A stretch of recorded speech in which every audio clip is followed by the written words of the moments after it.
और वहीं देश के गृह मंत्री अमित शाह ने मधुबनी की झंझारपुर में चुनावी जनसभा को संबोधित किया है। झंझारपुर में गृह मंत्री अमित शाह ने इंडी गठबंधन पर जमकर हमला बोला। उन्होंने कहा कि प्रधानमंत्री नरेंद्र मोदी को तीसरी बार पीएम बनाने का मतलब है कि बिहार में जातिवाद को खत्म करना, योग्यता के आधार पर राजनीति की शुरुआत करना। पीएम मोदी की जीत निश्चित है, लेकिन अगर घमंडिया गठबंधन इंडी गठबंधन की जीत हुई तो प्रधानमंत्री कौन बनेगा? क्या वे लालू यादव को प्रधानमंत्री बना सकते हैं? क्या स्टालिन या ममता बनर्जी को इस देश को संभाल सकते हैं? क्या आप राहुल बाबा के बारे में सोच भी सकते हैं? इस दौरान अमित शाह ने झंझारपुर से एनडीए समर्थित जेडीयू उम्मीदवार रामप्रीत मंडल के पक्ष में वोट डालने की अपील की। मोदी जी को तीसरी बार प्रधानमंत्री बनाना है ना भाई? जोर से बोलो, बनाना है ना? मैं इसका मतलब समझाता हूं।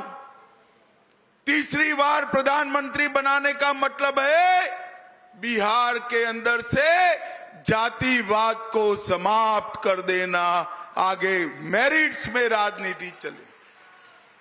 तीसरी बार प्रधानमंत्री बनाने का मतलब है बिहार के अंदर से, देश के अंदर से भ्रष्टाचार को समाप्त कर देना। देश के खजाने की पाई जिस पर गरीब का अधिकार है वो गरीब को मिले, ऐसा शासन लाने का मतलब है नरेंद्र मोदी को प्रधानमंत्री बनाना।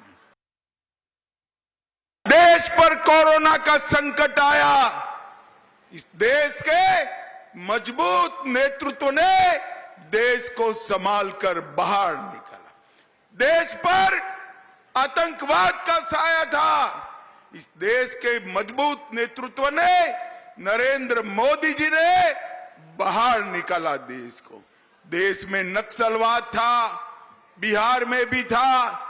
नक्सलवाद का खात्मा करने का काम ये मजबूत नेतृत्व ने किया और मोदी जी के नेतृत्व में ही G20 हुआ और पूरी दुनिया में भारत का सम्मान बढ़ाने का काम भी ये मजबूत नेतृत्व किया।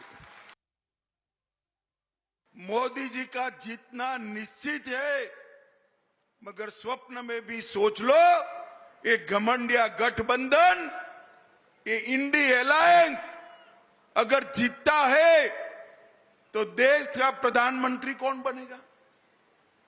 इनके पास कोई नेता है क्या? जरा जोर से बोलो, है? मुझे बताओ, ये लालू यादव जी को देश का प्रधानमंत्री बना सकते हैं क्या? स्टालिन जी देश संभाल सकते हैं क्या? ममता बनर्जी संभाल सकती है क्या?